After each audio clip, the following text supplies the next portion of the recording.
नमस्कार दोस्तों, आज हम पढ़ने वाले हैं क्लास 8 के बायोलॉजी पार्ट जो कि है क्रॉप प्रोडक्शन एंड मैनेजमेंट। हम बस क्लास 8 के बायोलॉजी जो पार्ट्स हैं, जो चैप्टर्स हैं, क्योंकि फिजिक्स केमिस्ट्री बायोलॉजी 3 होता है एक साथ में इस क्लास 8 में, तो हम सिर्फ बायोलॉजी के ऊपर बेस्ड है ये वाला चैनल, तो इसलिए बायोलॉजी चैप्टर को पढ़ाएंगे। तो लाइन बाय लाइन एक्सप्लेन करते हैं बहुत ईजी तरीके से, अब ध्यान से पढ़िएगा। पहली एंड बोजो went to their uncle's house during the summer vacation. Their uncle is a farmer. One day they saw some tool like खुरपी, सिकल, शॉवल एंड प्लाव। दोस्तों ये सब जो टूल के बारे में बताया गया है, पहले तो फार्मर है। फार्मर यानी कि खेती करना। तो खेती करने के लिए जो टूल इस्तेमाल होते हैं, जैसे कि खुरपी, सिकल, फिर प्लाव और शॉवल, इन सब को उन्होंने देखा था। You have learned that all the living organisms require food. Plants make their food themselves. तो जो प्लांट्स होते हैं, जो आपके जो पेड़ होते हैं, पत्ते होते हैं, तो ये लोग अपना खाना खुद ही बनाते हैं। तो उस वाले प्रोसेस को हम फोटोसिंथेसिस कहते हैं। फोटोसिंथेसिस का एक बार स्पेलिंग आप देख लीजिएगा, PHOTO, फोटो, ठीक है। PHO आप लिखिए वैसे, PHO, ठीक है। PHO फिर है TO, फोटो। फोटो फिर है सिंथेसिस, SYNTHESIS, फोटोसिंथेसिस, मतलब कि एक प्रोसेस जिससे कि प्लांट्स अपने खाने खुद बनाते हैं। Can you recall how green plant synthesis their own food? Animals including humans can not make their own food, so where do animals get food from? तो first of all, why do we all have to eat food? So यहाँ पर बताया गया है कि जो humans है, जो एनिमल्स है, ये अपने खाने खुद नहीं बनाते हैं। जैसे हम ह्यूमन्स किसके ऊपर डिपेंड है? एनिमल्स के ऊपर। लाइक अगर कोई नॉन वेजिटेरियन है तो वो खाता है, जैसे फ़िश हो गया, फिर मीट हो गया।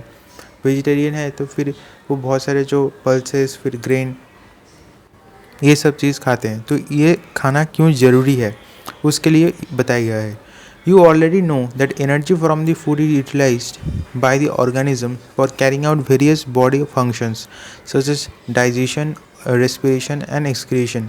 तो यहाँ पर बताया जा रहा है कि जो एनर्जी निकलता है फूड से, जब हम फूड को खाते हैं तो उसके बाद कुछ मेटाबॉलिज्म होता है। मेटाबॉलिज्म यानी कि केमिकल रिएक्शंस। केमिकल रिएक्शंस यानी कि जब हम फूड को खाते हैं तो उसमें ऑक्सीजन की बहुत ज़्यादा ज़रूरत होती है। ऑक्सीजन क्या करेगा, उस फूड को धीरे धीरे पेट के अंदर, जब आपके माउथ से अंदर गया, माउथ को आपने जब खाना खाया, तो वहाँ उसके बाद जो एक फूड पाइप होता है जो हमारे गले से नीचे की तरफ जाता है, ठीक है, उसको हम कहते हैं, या हम कहते हैं ईसोफेगस।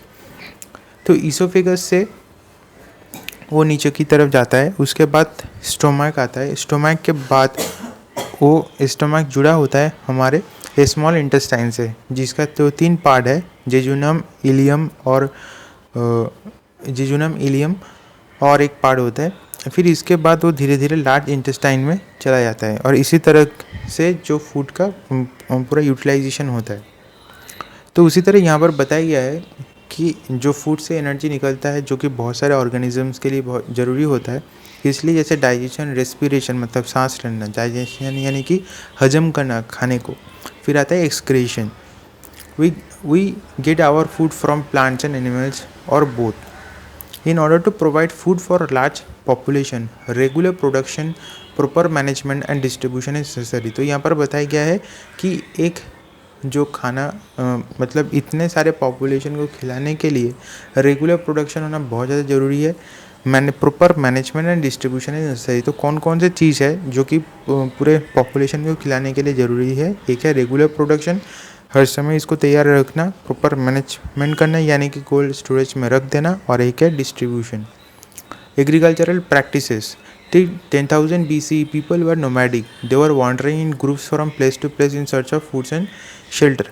तो 10,000 BC के टाइम जो लोग थे बेसिकली नोमैड थे। नोमैड मतलब कि आदि मानव लोग थे, जो कि एक दूसरे से दूसरे जगह जा रहे थे खाने के लिए और रहने के लिए। They eat raw fruits and raw vegetables and started hunting animals for food. मतलब वो कच्चा खाना खाते थे, चाहे फ्रूट्स हो, वेजिटेबल्स हो, एनिमल्स हो। Later they could cultivate land and produce rice. धीरे धीरे उन्होंने सीखना शुरू किया कि कैसे ज़मीन में उन्होंने कल्टिवेट करना शुरू किया। ज़मीन में उन्होंने जैसे राइस कल्टिवेट करते हैं, तो धीमे धीमे उन्होंने राइस कल्टिवेट शुरू किया। और व्हीट और दूसरे जो भी क्रॉप्स है। दस वॉज बॉर्न एग्रीकल्चर। तो एग्रीकल्चर की शुरुआत जो होती है वो यहाँ से होता है, जहाँ पर बताया जाता है कि जैसे वो धीमे धीमे पहले वो कच्चा खाना खाते थे, फिर धीरे धीरे ऐसे एडाप्टेशन आया और धीरे धीरे ये चीज़ एक एवोल्यूशन बनता गया, मतलब डेवलप्ड होता गया। When plant of the same kind are cultivated at one place on a large scale, it is called a crop. Crop यानी कि जब कोई भी एक प्रकार का प्लांट कल्टीवेट करना होगा। अगर आप सिर्फ व्हीट या राइस, आप सिर्फ चावल इस जगह पर उगाते हो और इस पूरी जगह पर चावल ही उगाते हो पूरी जगह पर, ठीक है, ये यहाँ से यहाँ जो हमने बाउंड्रीज बनाया है इसके अंदर आप सिर्फ चावल ही उगा रहे हो, तो उसको हम क्रॉप कहते हैं, क्योंकि एक ही चीज़ को बहुत थोड़े छोटे के जगह में आप उगा रहे हो, जिसको हम क्रॉप कहते हैं। For example the crop of wheat means that all the plants grow in the fields are wheat. Wheat मतलब कि जो गेहूँ होता है, तो आपने एक क्रॉप ऑफ व्हीट मतलब कि आपने उस जगह पर सिर्फ गेहूँ ही उगाया है और कुछ नहीं। अगर चावल हुआ जिसको राइस कहते हैं, तो उस जगह पर आपने सिर्फ राइस ही उगाया, चावल ही उगाया और कुछ नहीं। तो मतलब क्रॉप ऑफ राइस या क्रॉप ऑफ व्हीट मतलब कि गेहूँ, सिर्फ गेहूँ उगाया। You already know that crops are different types like cereals, vegetables and fruits. तो ये तीन तरीके से क्रॉप्स जो बहुत सारे तरीके से होते हैं, बहुत सारे टाइप्स के होते हैं। This can be classified on the basis of the season is the grow. तो इन सब चीज़ों को कैसे क्लासीफाई किया जा सकता है कि कौन से सीज़न में उनको ग्रो किया जाता है। India is a vast country. The climatic condition like temperature, humidity and rainfall vary from one regions to another. जैसे इंडिया में बहुत सारे रीजन्स हैं, बहुत सारे जगह पर है, जहाँ पर एक जगह से दूसरे जगह पर जो टेम्परेचर ह्यूमिडिटी चेंज होता रहता है। अगर आप दिल्ली की बात करें और कोलकाता की बात करें, तो दोनों में आपको ह्यूमिडिटी का फ़र्क बहुत ज़्यादा मिल जाएगा। There is a rich variety of crops grown in different parts of the country. Despite diversity, two broad cropping pattern can be identified. तो यहाँ पर बताया जा रहा है कि भारत में कौन कौन से मेजर क्रॉप्स है जो कि ग्रो किया जाता है। जैसे देखिए, एक है खरीफ क्रॉप्स और एक है रबी क्रॉप्स। खरीफ क्रॉप्स यानी कि देखिए, खरीफ क्रॉप का मतलब क्या है। खरीफ क्रॉप हम पहले पढ़ा रहे हैं। खरीफ क्रॉप यानी कि this crop which are sown in rainy season, मतलब कि बारिश के समय, बरसात के समय ये इसको सोन यानी कि इसको लगाया जाता है। आर कॉल्ड खरीफ क्रॉप्स, मतलब कि ये अगर आपका ज़मीन हुआ तो उसको आप लगाएंगे ऐसे करके, जैसे व्हेन यू जस्ट प्लांट, जब पौधे को आप लगाते हैं, सोन करते हैं, उसी तरह, जिसको हम खरीफ क्रॉप कहते हैं, यानी कि रेनी सीजन, बरसात के समय लगाया जाता है। The rainy season in India is generally from June to September. India में रेनी सीजन कब होता है? जून से सितंबर तक। तो कौन कौन से ऐसे क्रॉप्स हैं जो कि खरीफ क्रॉप्स के अंडर आते हैं? जैसे सोयाबीन हो गया, ग्राउंडनट हो गया, कॉटन हो गया, फिर पैडी, फिर मेस, ये सब जो चीज़ है ये सब खरीफ क्रॉप्स के अंदर आते हैं। फिर आता है rabi crops. This crops are grown in winter season. तो आपको याद रखना है खरीफ क्रॉप को, आपको पॉइंट वाइज लिखना है कि खरीफ क्रॉप जो होते हैं जनरली रेनी सीजन में सोन होता है। फिर इंडिया में जनरली रेनी सीजन आपको स्पेसिफिकली लिखना होगा जून टू सितंबर। फिर आता है आपको एग्जांपल देना होगा पैडी, मेस, सोयाबीन, जो कि खरीफ क्रॉप्स के अंदर आता है। फिर आता है rabi crops. Rabi crops, this crops are grown in winter season, जो कि टाइमिंग है अक्टूबर से मार्च, जिनको हम रबी क्रॉप्स कहते हैं। ठीक है, मतलब कि ये जनरली विंटर सीजन में ग्रो किया होता है। The example of rabi crop जैसे wheat, gram, pea, mustard and linseed, ये सब होता है जो कि क्रॉप्स होते हैं जो रबी क्रॉप्स के अंतर्गत आते हैं। Besides these pulses and vegetables are grown during the summer at any time. जो पल्सेस और वेजिटेबल्स है, जो सब्जी है, वो कभी भी ग्रो किया जा सकता है। बेसिक प्रैक्टिसेस अब हम पढ़ेंगे, जो कि प्रैक्टिस, ये जो क्रॉप तैयार करेंगे कौन कौन से प्रैक्टिस किए जाते हैं। तो यहाँ पर एक क्वेश्चन है, why paddy not can be grown in winter season. देखिए, ये जो पैडी होता है आपने पढ़ा था, जो कि खरीफ क्रॉप के अंडर आता है, तो इसको हम तो खरीफ क्रॉप के अगर अंदर आया तो समर सीजन, गर्मी के समय ग्रो किया रहेगा। पर क्यों नहीं, कौन कौन से रीज़न है जिसके कारण ये विंटर सीजन, मतलब कि ठंडी के समय हम इसको ग्रो नहीं कर सकते। तो यहाँ पर लिखा गया है कि paddy crops requires a water.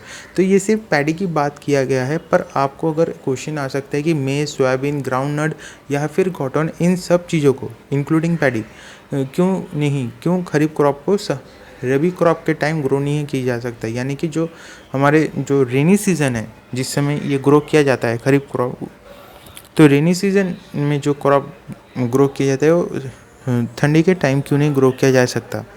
तो पहले बात ये है कि इसको बहुत ज़्यादा पानी की ज़रूरत होती है, इसलिए रेनी सीज़न में है as usual.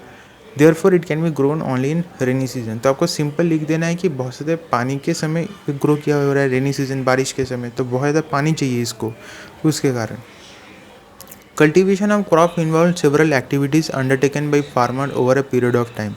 You may find that these activities are similar to those carried out by a gardener or even by you when you grow ornamental plants in our houses. तो यहाँ पर एक बात कही गई है कि ऑर्नामेंटल मतलब कि सजाने के लिए कोई भी चीज़, जिसको हम ऑर्नामेंटल कहते हैं। ऑर्नामेंटल प्लांट्स यानी कि ऐसे प्लांट्स जो कि हम घर में रखते हैं, ठीक है, ऐसे ही पर्पज़ के लिए, दिखाने के लिए। तो यहाँ पर बताया गया है कि जो जो स्टेप्स आप लेते हैं अपने घर के जो गार्डन है वहाँ पर लगाने के लिए, वही स्टेप्स एक बड़े रूप में गार्डनर लेता है। दिस एक्टिविटीज़ और task are referred to as agricultural practices. तो कौन कौन से एग्रीकल्चरल प्रैक्टिसेस हैं, जैसे preparation of soil, sowing, addition of manure and fertiliser. तो पहले तो सॉइल को चूज़ करना पड़ेगा। बहुत सारे टाइप्स ऑफ सॉइल होते हैं, यहाँ पर बुक में भी आपको आगे जाकर हम बताएंगे कि जैसे ब्लैक सॉइल, फिर रेड सॉइल, बहुत सारे टाइप ऑफ सॉइल होते हैं। फिर पहले तो सॉइल को हमें प्रिपेयर करना पड़ेगा, फिर आता है सोइंग, फिर आता है एडिंग मैन्योर एंड फर्टिलाइज़र। मतलब कि बहुत सारे जो मैन्योर और फर्टिलाइज़र देने होंगे जैसे जिससे कि जो इंसेक्ट्स होता है ना वो हमला ना कर दे। फिर इरिगेशन, फिर प्रोटेक्शन फ्रॉम वीड्स, हार्वेस्टिंग और स्टोरेज। तो ये जो 8 स्टेप्स हैं, 7 स्टेप हैं, इसको आपको याद रखना है। इसको ही कहते हैं एग्रीकल्चरल प्रैक्टिसेस। ये एग्जाम में आता है कि कौन कौन से एग्रीकल्चरल प्रैक्टिस है बताइए। पहले आते हैं, हम इसको डिस्कस करेंगे हम, preparation of soil. The preparation of soil is the first step before growing a crop. मतलब क्रॉप ग्रो करने के लिए सबसे पहले जो स्टेप होता है वो है सॉइल को प्रिपेयर करना। One of the most important task in agriculture is to turn the soil and loosen it. This allows the roots to penetrate deep into the soil. तो सबसे ज़रूरी जो रोल होता है क्रॉप को ग्रो करने के लिए वो क्या है कि पहले तो आपको सॉइल को लूज़ करना पड़ेगा। सॉइल अगर लूज़ नहीं होगा तो जब आप सोइंग करेंगे तो प्लांट्स के जो रूट्स है वो ज़्यादा नीचे नहीं जा पाएंगे। तो उसका एक रीज़न ये भी होता है कि roots to penetrate deep into the soil. तो रूट्स नहीं जा पाएगा नीचे, तो जिसके कारण जो क्रॉप्स है उसका डेथ हो जाएगा। The loose soil allows the roots to breathe easily even when they go deep into the soil. तो जब रूट्स नीचे जाएगा, सिर्फ ये नहीं कि रूट्स सांस ले सकते हैं। मतलब ये आपका जो प्लांट्स है, एक बार मैं कलर चेंज कर लेता हूँ, ग्रीन कलर दे देता हूँ, ग्रीन कलर हो गया। तो यहाँ पर अगर रूट्स की बात करें तो रूट्स अगर जितना नीचे जाएगा मतलब कि उतना ही इसका जो ऊपर वाला पार्ट है उतना ज़्यादा अच्छा होगा। अगर रूट्स ही नीचे तब जाएगा, रूट्स नीचे कब जाएगा, रूट्स नीचे तब भी जा पाएगा जब सॉइल जो होता है सॉइल लूजन हो। जब सॉइल लूजन होता है तभी इसको, अगर हम सॉइल मान के चले इसको, ये ब्लू वाला पार्ट को, तो सॉइल ज़्यादा लूज़ होना पड़ेगा तभी जाकर रूट्स नीचे जा पाएगा। The loose soil allows roots to breathe easily when even though going deep into the soil. Why does the loosening of soil allow roots to breathe easily? तो यहाँ पर बताइए कि सॉइल के लूज होने से प्लांट के सांस लेने में इसमें क्या चीज़ है। तो इसको समझने के लिए हमें ये पैराग्राफ पढ़ना होगा। The लूजन soil helps in the growth of earthworms and microbes present in the soil. मतलब कि सॉइल जब लूज हो जाता है तो जिसके तहत जो कि अर्थवर्म्स है या फिर बहुत सारे माइक्रोब्स हैं, छोटे छोटे बैक्टीरिया। माइक्रोब्स मतलब वो बैक्टीरिया जिसको हम अपने आँखों से, नेकेड आई से, मतलब खुले आँखों से नहीं देख सकते, उसको हम अंडर माइक्रोस्कोप भी देख सकते हैं। This organisms are friend of the farmer since they help further turn and loosening the soil and add humus to it. मतलब एक सॉइल के अंदर कौन कौन से ऐसा चीज़ होना चाहिए जिसके लिए प्लांट बहुत अच्छे से ग्रो करे। तो पहली बात है कि ह्यूमस। तो ह्यूमस कहाँ से आएगा? ह्यूमस आता है आपका जो वार्थवर्म्स या फिर जो माइक्रोब्स है उससे आता है, क्योंकि वो लोग जैसे डेड एंड डिकेड जो अर्थवर्म्स होता है किसके ऊपर फीड करता है, क्या खाते हैं, अर्थवॉर्म्स, वो जनरली लूजिंग करते हैं। उसके अर्थवॉर्म्स आपने देखा होगा कुछ इस तरीके से दिखता है, कुछ इस तरीके से अर्थवॉर्म दिखता है, थोड़ा मोटा सा है, कुछ इस तरीके से है अर्थवॉर्म्स। एक मिनट बना देता हूँ। कुछ इस तरीके से दिखता है अर्थवॉर्म्स। तो ये जो अर्थवॉर्म्स कुछ इस तरीके से दिखता है और यहाँ पर कुछ ऐसे बहुत सारे लेयर्स भी है, कुछ इस तरीके से लेयर, और इसके जो मतलब कि बॉडी से ऐसे कुछ लूजनिंग प्रोडक्ट निकलते हैं यहाँ से, कुछ चिपचिपा सा, जो कि सॉइल को लूजन करने में हेल्प करता है। You have learn in the previous classes the soil contains minerals water. जैसे आपने पहले पढ़ाई भी होगा कि सॉइल के अंदर मिनरल्स होता है, वाटर होता है, एयर होता है और some living organisms. In addition dead plants and animal get decomposed by soil organisms. जैसे सॉइल ऑर्गेनिजम्स जो होता है, जैसे मैंने अभी बात किया है, जैसे कुछ फंगाइज होता है जो डिकम्पोज करता है, FUNGI। फंगाई एक तरीके से जो माइक्रो ऑर्गेनिजम्स है जो कि जो सड़े हुए प्लांट्स और सड़े हुए एनिमल्स जो मर जाते हैं उसके ऊपर डिकम्पोज करते हैं, मतलब कि उसको मिला देते हैं मिट्टी के साथ। In this way various nutrient dead organisms are release back into the soil. तो जिसके तहत जो डेड ऑर्गेनिजम्स है, जैसे कि प्लांट्स है, एनिमल्स, तो उनसे जो मिनरल्स उन्होंने खाए थे मरने के पहले, उन सब मिनरल्स उनके जो बॉडी में है उन सबको निकाल कर फिर से सॉइल में डाल देते हैं। उनके बस यही काम है सॉइल ऑर्गेनिज्म का। This nutrients are again observe by the plants, और इस न्यूट्रिएंट को फिर से प्लांट एब्जॉर्ब कर लेते हैं।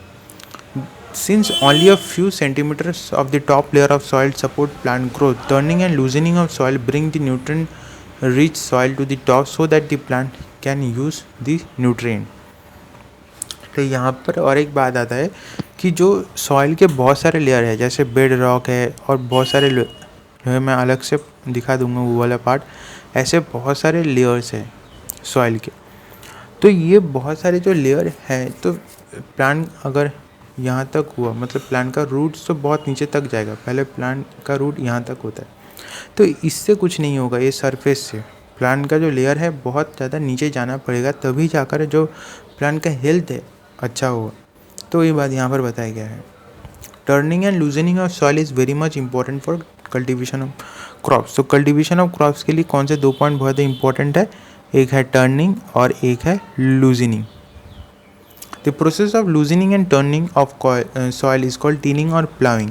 तो इसको हम टीलिंग या प्लाइंग कहते हैं। टीलिंग और प्लाइंग किसको कहते हैं ना, टर्निंग एंड लूजनिंग, मतलब कि जो सॉइल है, जो मिट्टी है, उसका लूज हो जाना, जिससे कि प्लांट का जो रूट्स है और नीचे जा पाए और अच्छे खासे मिनरल्स उसको मिले, और जिससे कि वो अच्छा ग्रोथ शो कर सके।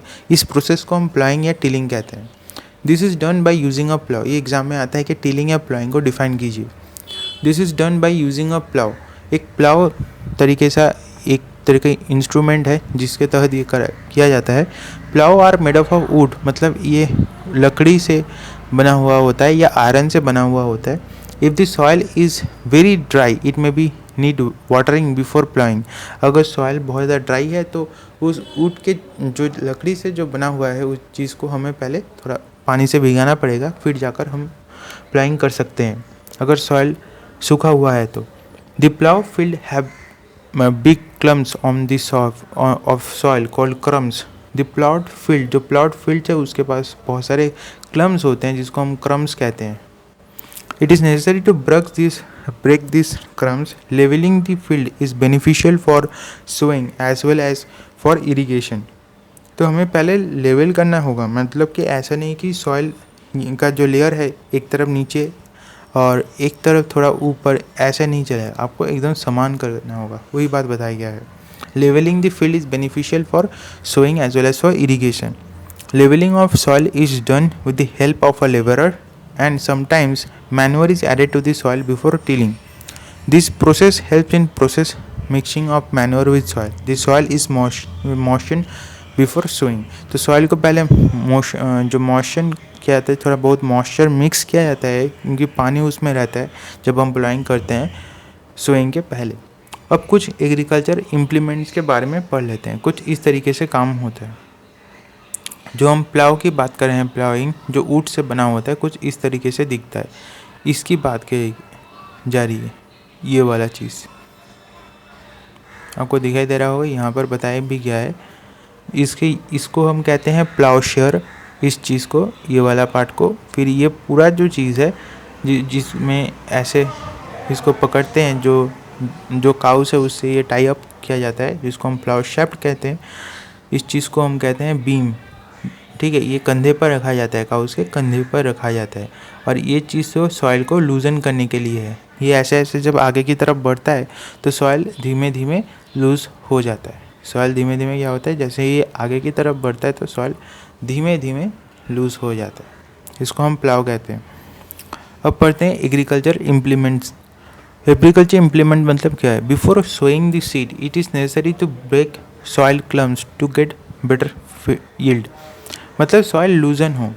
This is done with the help of various tools. ये बहुत सारे टूल्स की मदद से किया जाता है।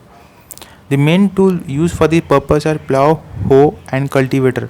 तो एग्रीकल्चर इम्प्लीमेंट में बोला है कि सॉइल को हमें लूजन करना है तो कौन कौन से चीज़ है, मतलब सॉइल में क्लम्स ना हो, मतलब कि ऐसा ना हो कि सॉइल एकदम जुड़ा हुआ हो नीचे, जो मिट्टी एक साथ चंक ना हो गया हो, थोड़ा लूजन होना पड़ेगा। तो लूजन के लिए 3 चीज़ हम यूज़ करते हैं। एक होता है प्लाउ, एक है हो और एक है कल्टीवेटर। तो प्लाउ तो आपने देख लिया, हमने बता दिया है।